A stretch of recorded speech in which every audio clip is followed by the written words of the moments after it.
Will Mac Jones get the start against Tommy D and the NYG? Stick around. It's time to cross the streams right here on the Locked On Patriots podcast. You are Locked On Patriots, your daily New England Patriots podcast. Part of the Locked On Podcast Network, your team every day.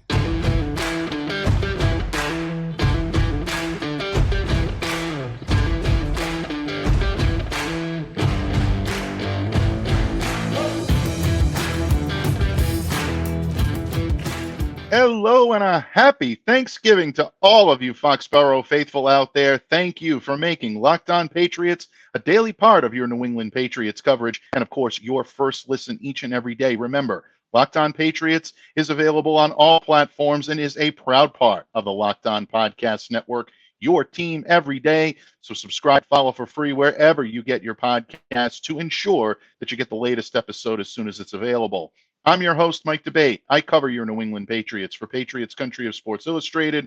Reach out to me. Let me know what's on your mind on X at MDABATENFL. While you're out there showing some love to Locked On Patriots social media style, please follow our account there as well at LO_Patriots. And on this Thanksgiving holiday, folks, it is time to cross the streams. Locked On Patriots and Locked On New York Football Giants. That's right, in anticipation of the New England Patriots Sunday matchup, Week 12, with the Giants, East Rutherford, New Jersey, MetLife Stadium.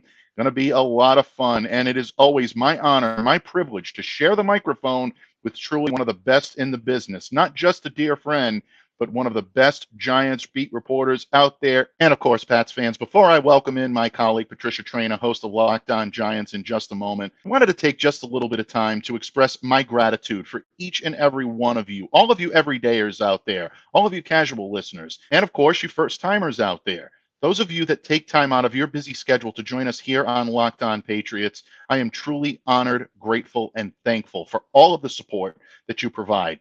Thanksgiving is always a great time to do some reflection and to tell the world what you're grateful for. I'm thankful for so many of the blessings in my life, one of which is working for this great network and getting a chance to share our thoughts and our mutual love for the New England Patriots. So whether you're listening to us in transit or listening to us right on the holiday itself, I want to wish each and every one of you and your families a very happy, healthy, safe, and peaceful Thanksgiving and holiday season. Enjoy the food, enjoy the family and friends. Most of all, enjoy the football. It's time to cross the streams here on Locked On Patriots and Locked On Giants. This episode of Crossover Thursday is brought to you by PrizePicks. Go to prizepicks.com/LockedOnNFL and use the promo code LockedOnNFL for a first deposit match up to $100.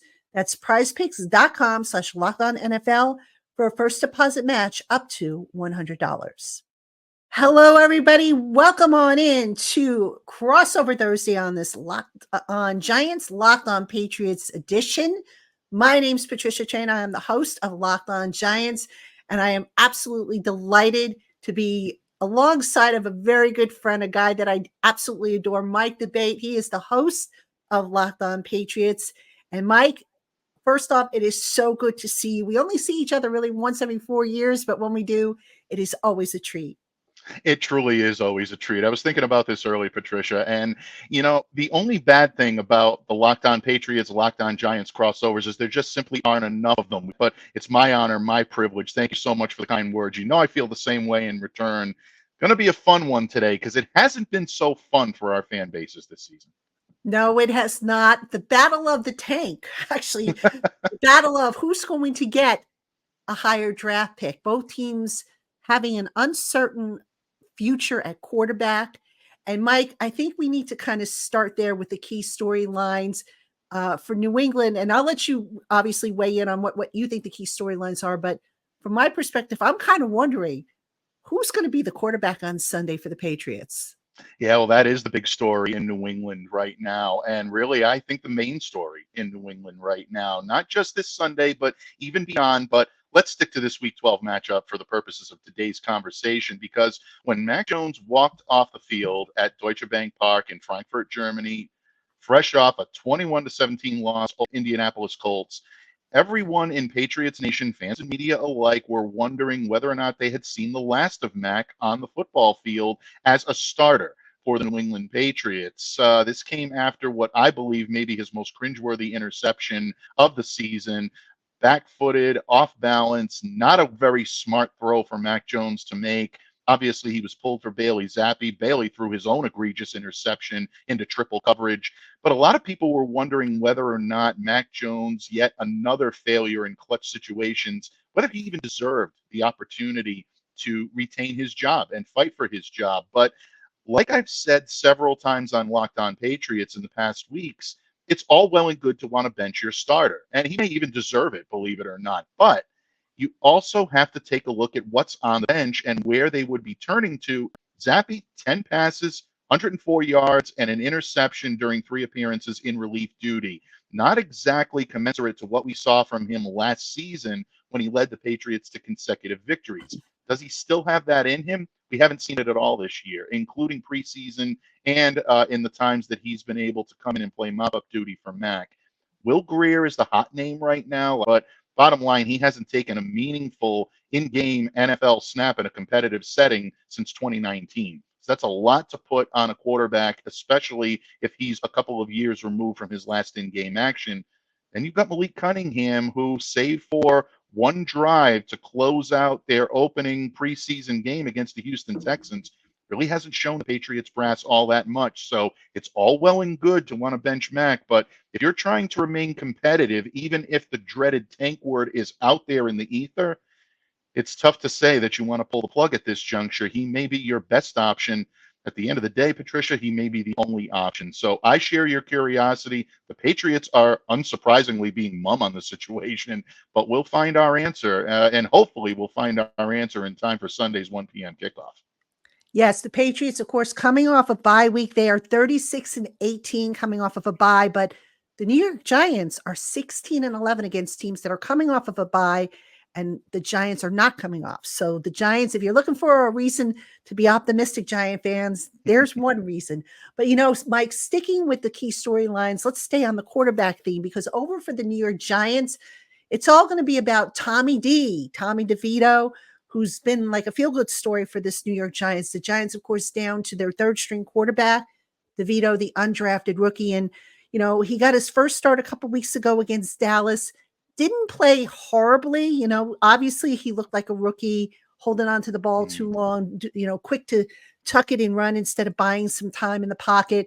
And then last week against the Washington Commanders, leading the Giants to a win, their first win in 3 games.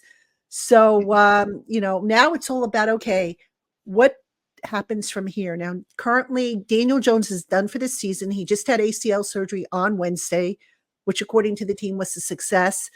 Tyrod Taylor, the backup, the number 2 guy, currently on IR with the ribcage injury. He has to remain on IR this week and next week during the bye, and then he's eligible to come off the injured reserve list after the bye week. So in time for the Green Bay game on Monday night. So the question here for the Giants, or one of the big stories is can Tommy DeVito hold on to the starting job for the Giants the rest of the year? And it's not going to be easy, because as we have seen so many times, and you could probably attest to this, Bill Belichick's fingerprints are all over that defense. And even though there are some injuries on that defense, they like to confuse the heck out of quarterbacks. And they don't care if you're a rookie. They don't care if you're a 10-year veteran. They do all kinds of funky things to confuse the opposing quarterback. And how does Tommy DeVito respond to that? Now, DeVito thus far has been very good with ball security. Even when under duress, he hasn't lost the ball.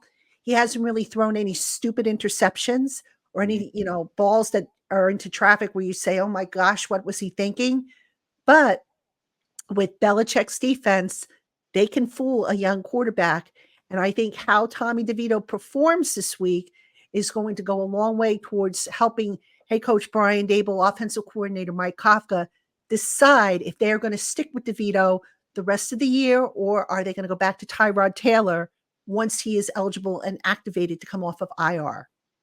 Yeah, I think that's a great question for Giants fans and media alike, and anyone in Giants country right now that's looking at the long-term future for this team, whether or not it is behoove the Giants to continue to ride the Tommy DeVito train. We're already seeing memes up here pop up in New England Patriots social media of Joe Pesci walking through the door in Goodfellas out to, face his comeuppance in a Bill Belichick defense. And you alluded to that. I promise, folks, I won't make any more Goodfellas references from here on in. But bottom line, I think that is a good point. Bill Belichick has a penchant. He has a reputation of being very difficult, especially for young or rookie quarterbacks that may be a little wide-eyed when it comes to the type of looks that Bill Belichick is going to give you, either exotic looks or really being straightforward. And sometimes that's enough to confuse a young quarterback as well. So that, I think, is a good underlying storyline for the Patriots. But on the flip side of that, you're dealing with someone in Brian Daboll that is very familiar with Bill Belichick as well.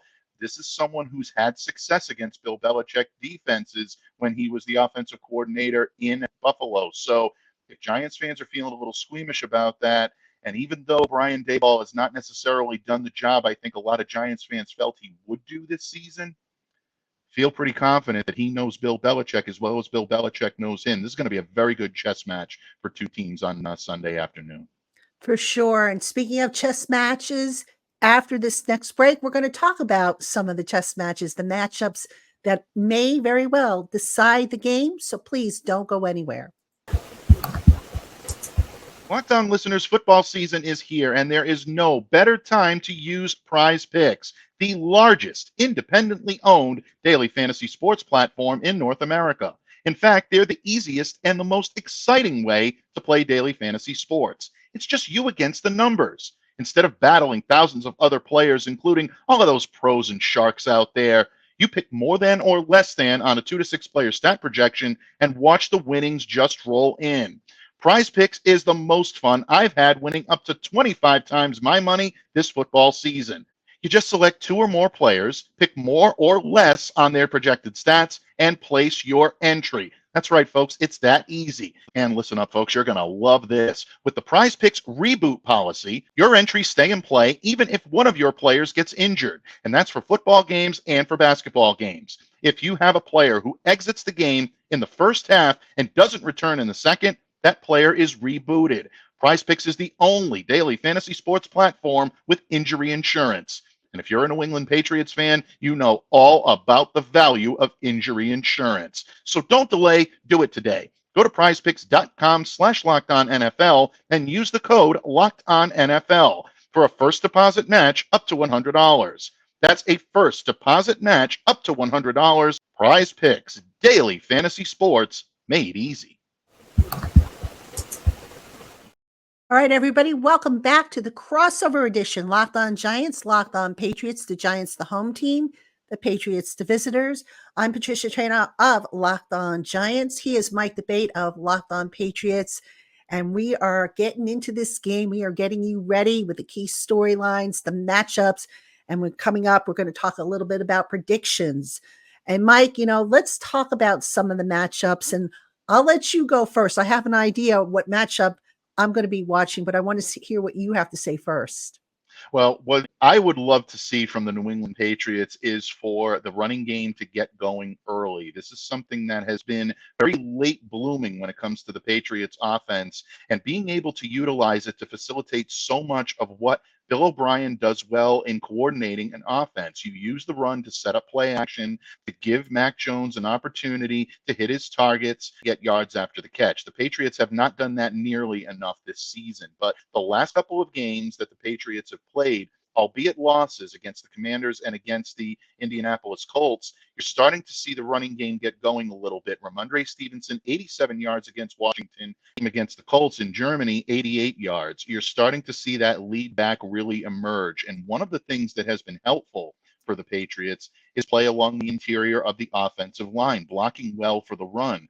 Patriots have been very difficult and suspect when it comes to pass protection, but against the run, they've been very good. Now, you're looking at a Giants team that hasn't necessarily defended the run all that well this year. So there's my matchup that I'm looking for. It's the interior of that Patriots offensive line going against the Giants run defense. They're 29th in the league. They're allowing 135.1 yards on the ground, 4.8 yards per carry. But if there's something that worries me in this matchup, it's Dexter Lawrence. There's no question about it. This guy can definitely provide you a lot of difficulty in trying to run against that defense. 92.8 overall grade, best among interior defensive linemen from Pro Football Focus.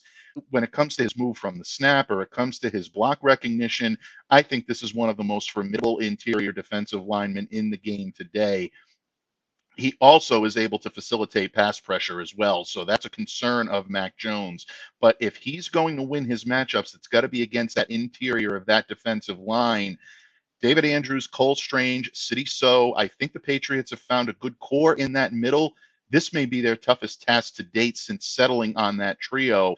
So has been good, but he's a rookie. He struggles in pass protection. Andrews is solid. Strange has been up and down because of injuries. This is a matchup that could, I think, decide the outcome of this game for New England. How about you, Patricia? What are you looking at? I'm going to keep it in the pit as well, or the trenches. Everybody said, why do you call it the pit? It's actually the trenches, I guess. I'm old school. I call it the pit. But anyway, I think the Giants defensive front against the Patriots offensive line. Now, we don't know who the quarterback's going to be. Is it going to be Bailey Zappi? Is it going to be Mac Jones? Who's it going to be? But whoever it is, it's not Tom Brady. And Tom Brady, as you know, Mike, from covering the Patriots for a number of years like you did have, he could decipher things, get the ball out of his hands, knew what to do. He could basically, avoid the rush. He could avoid the pressure. I'm not so sure with any of these quarterback options that the Patriots have that's going to be the case. According to Pro Football Focus, the Patriots offensive line ranked 28th in pass blocking efficiency, 81.1%. They've given up quite a few pressures. And, when you have a young quarterback back there who takes maybe a little bit longer to decide where he's going to go with the ball or what he's going to do, that can be a recipe for disaster. I mean, we've kind of seen it with the Giants and Tommy DeVito holding onto the ball, averaging 3.03 seconds thus far in his 2 starts. So for me, the Giants, Kayvon Thibodeau has been on a tear these last few games. He was quiet, in the Dallas game, but he has been on a tear. First defender in a Wink Martindale coach defense to actually have double-digit sacks. That's amazing. And he's only like 2.5 sacks, I think, behind the league leader in sacks. So it's been a while since the Giants have had a sack leader. So between Thibodeau, between Dexter Lawrence, who is also, quite a load to handle. I mean, he's going to draw easily double teams, which should open up stuff for, the Thibodeaus and the other guys to come in. That's going to be a matchup that I want to keep an eye on, because if the Giants could rattle whoever the quarterback is, it really won't matter who Belichick plays back there. Get pressure on him, move the quarterback off his mark, force some mistakes, force some, bad decisions, and maybe, just maybe, you give yourself a chance to win this one. Such an interesting point that you make about the blitz and Wink Martindale and his love for, getting pressure on quarterbacks. Mac Jones, when he spoke to the media on Wednesday morning, did not reveal who was going to be the starting quarterback, but a cryptic comment that he made stuck in my head. And he said it takes experience to be able to counteract a Giants defense that loves to blitz, that loves to put pressure on the quarterback and show you a lot of different looks. I think that's interesting, because if you look at the arsenal behind Mac Jones, you don't have a whole lot of NFL game-ready experience. Bailey Zappi's experience has been limited, especially this season. Will Grier, we said last segment, not a competitive snap since 2019. And Malik Cunningham is an undrafted rookie relegated to mostly practice squad duties. So that could be interesting. Does that force the Patriots' hand to put Mac Jones in there? At the same time, what the Giants do well has been Mac Jones' toughest task to date. He doesn't handle the pressure well, especially when it starts coming from the second and third level of the defense. That could really be something. So I'm glad that you brought that up. That matchup is a lot more intriguing than simply Dexter Lawrence against the interior. I'm going to be keeping my sharp eye on that. But really, folks, I think the Patriots O-line and their ability to handle the blitz is going to be just as intriguing, if not more, against that total Giants defense. Yeah, and it always starts up front. I mean, you can make the same argument for the Giants offensive line, the worst in the league, having given up the most sacks in the league. Now, not all the sacks are on the Giants offensive line. Some of them you got to tack onto the quarterback for, as I said, holding onto the ball too long. But really the offensive line, I think everybody can agree safely that the Giants offensive line has not been a strength for this team. It's had some injuries, um, Evan Neal, the right tackle, who hasn't really developed the way they hoped he would. He's probably going to miss another game. Andrew Thomas, their stud left tackle, he's banged up, but he should be good to go. He's dealing with a knee, and then of course is coming off the hamstring injury. And then the interior, where you have Justin Pugh, who had a kind of a rough game last week. He's playing left guard. You've got the rookie John Michael Schmitz, and then I'm assuming at right guard it's either going to be Marcus McCaffin or maybe it's going to be Mark Lewinsky. I'm not even sure, who it's going to be. Tyree Phillips will probably fill in for Evan Neal at right tackle. So just a lot of mixing and matching, and just that offensive line has been a problem for the New York Giants. And that's where it all starts, my friend. It starts in the pit. If you can't win, whether you're on offense or defense, if you can't win that battle, then what chance do you have? Yeah, you're absolutely right. And that is where these games are won. And then it always makes the matchups at the skill positions a lot more intriguing. The corners going against the receivers. These things are all sparked by what you see up front. And I think for these two teams, that's going to be the battle of the afternoon. All right. Well, speaking of battles, coming up, we're going to talk about predictions. And then, Mike, I've got a question I have to ask you. I didn't get to ask it in the first segment, but I'm going to ask it in the next segment. So don't go anywhere, folks. We'll be right back on this crossover edition, Locked On Giants, Locked On Patriots. Locked On has launched the first ever national sports 24/7 streaming channel on YouTube. Locked On Sports Today is here for you 24/7, covering the top sports stories of the day with the local experts of Locked On, plus our national shows covering every league. Go to Locked On Sports Today on YouTube and subscribe to the first ever national sports 24/7 streaming channel. All right, everybody, welcome back to this crossover edition, Locked On Giants, Locked On Patriots. I'm Patricia Traina of Locked On Giants. He is Mike Debate of Locked On Patriots. The Giants, the home team, and the Giants looking to record their second win in a row. They have not strung together back-to-back wins this season, so they're hoping for that. And I know Giant fans, of course, are hoping for the opposite because of draft position and tanking and all that stuff. But I have a burning question. Before we get into predictions, Mike, I've got to ask you, there have been reports, rumors, whatever you want to call it, that Bill Belichick may be in his last year as the coach. Now, I don't know what his contract status is. I think I had read that he had signed a multi-year extension, and, if he's fired, there's going to be this whole big mess if somebody wants to get him. But what can you tell us about Bill Belichick's future with the Patriots?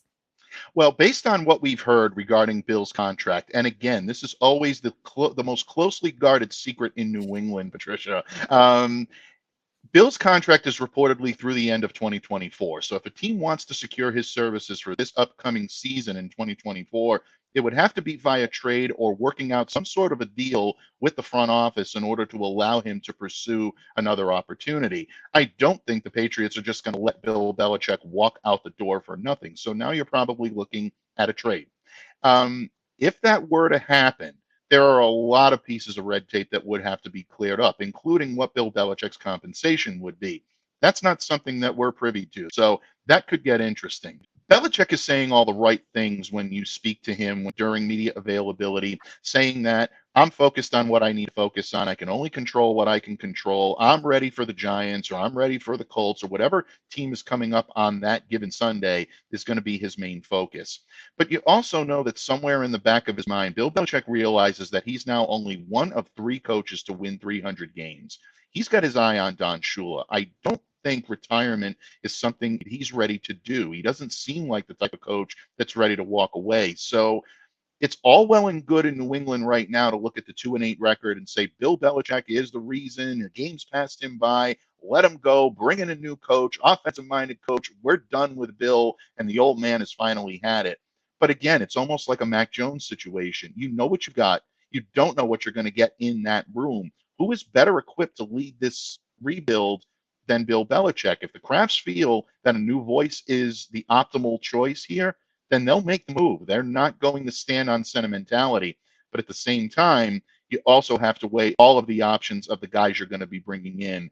I think right now it's a 60-40 split, in my opinion. I know that's in favor of Bill Belichick coming back to New England next year, but those are the highest odds I've given him leaving since these rumors started about 5 or 6 years ago when I first started covering the New England Patriots.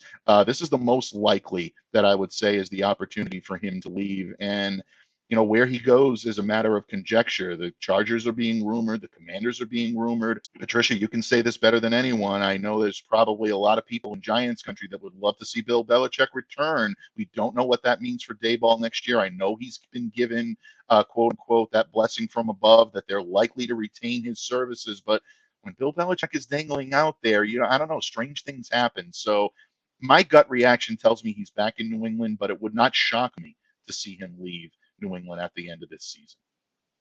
All right. Well, we'll just have to wait and see. And by the way, I don't think the odds of Bill Belichick landing with the Giants, I would say, are slim to none, even if he, does become available. And Mike, speaking of odds, our friends at FanDuel have the Giants as a 3.5-point underdog at home against the Patriots. What's your thought on that? Who do you think wins this weekend's game? Well, I can never say with absolute certainty that the New England Patriots have a get-right game. Well, not this season, not with this team. And the way the Giants played against the Washington Commanders, I think this is a very worrisome matchup for the New England Patriots. And a couple of weeks ago, I might have thought this was a little more evenly matched. But look, if the Patriots are going to be successful at all, they have to win their battles on third down. That's been, I think, their biggest Achilles heel all season long. They're doing a decent job of containing on defense, but on offense, they were only able to convert 6 of 14 attempts against the Indianapolis Colts 2 weeks ago. And this is a team that is not known for their third down prowess. If the Giants can win these matchups and keep the Patriots in third and long situations, it's going to be a very long afternoon for the Pats and the Meadowlands this Sunday. They need to do that, and they need to execute. That means a solid performance all the way around from their offense. And we talked about that in the previous segment. What the Patriots also have to do is they have to be smart and they have to be capable of handling the run on defense as well. And that's where guys like Jelani Tavai and Mac Wilson are going to be so vital, because I do believe that Saquon Barkley is going to draw coverage against guys like Kyle Duggar, Jabril Peppers, maybe even a Jalen Mills. Adrian Phillips may even chip in a little bit. I think he's going to be covered by safeties, but we've seen that when Barkley gets linebackers one-on-one, just take a look at the tape of what he did against Yamin Davis, and I think you can see what this kid is capable of breaking. If the Patriots allow Saquon to get those types of one-on-one matchups, it's going to be disastrous for New England. So stay tight on the run defense, win your battles on third down. The eternal optimist in me, for the sake and sanity of my fan base, Patricia, I'm going to say the Patriots eke this one out 19-16 in, I think, a very hard-fought defensive battle between both sides. But it would not shock me to see the Giants come away with this, especially if the Tommy DeVito that showed up last week shows up this week in the Meadowlands. And speaking of DeVito, I think the game plan has to be get the ball out of his hands quickly. Last week, DeVito threw quite a few downfield passes with some success, I might add. But you know what? They're going to have to get rid of the ball quickly. Don't give Belichick and that defense a chance to confuse the kid. Keep it simple. Get the ball out of the hand to a Wan'Dale Robinson, or Jalen Hyatt. Get him involved, especially if Darius Slayton isn't able to play. Run Saquon Barkley. Saquon Barkley last week as a receiver and as a running back was able to help move the chains. So he's obviously got to be a big part of that offense. And then on defense, as I mentioned, get pressure on whoever the quarterback is. I think it's going to be Mac Jones. I'd be surprised if it wasn't him. So get pressure on him, force him into making some mistakes. This Giants defense is now playing with a lot of confidence coming off of that game against Washington. I think it spills over. And, I'm going to break a pledge that I made. I said I would not pick the Giants to win a game the rest of the year until they gave me a reason to do so. I think last week they gave me a reason to do so. And I understand Washington isn't very good. They're better than the Giants. So let's call it what it is. But I'm going to say the Giants upset the Patriots at home. I think it will be a low scoring game. And I'm going to say 24-21. I think they win it on a field goal. I think the Giants definitely provided a good amount of optimism for Giants fans last week, and that should spill over this week into this matchup coming up on Sunday, Patricia. Yep, absolutely. And Mike's going to be a good one. I look forward to covering it, as I'm sure you do. And folks, that's going to do it for us here on this crossover Thursday edition, Locked On Giants, Locked On Patriots. Be sure you follow myself if you want information on Giants, or if you want information on Patriots, follow Mike or on Locked On Patriots. We want to thank you for tuning in, making us your first listen of the day, or if you watch on YouTube, your first watch of the day. We will see you all tomorrow on our respective shows. Thank you and have a good one, everybody.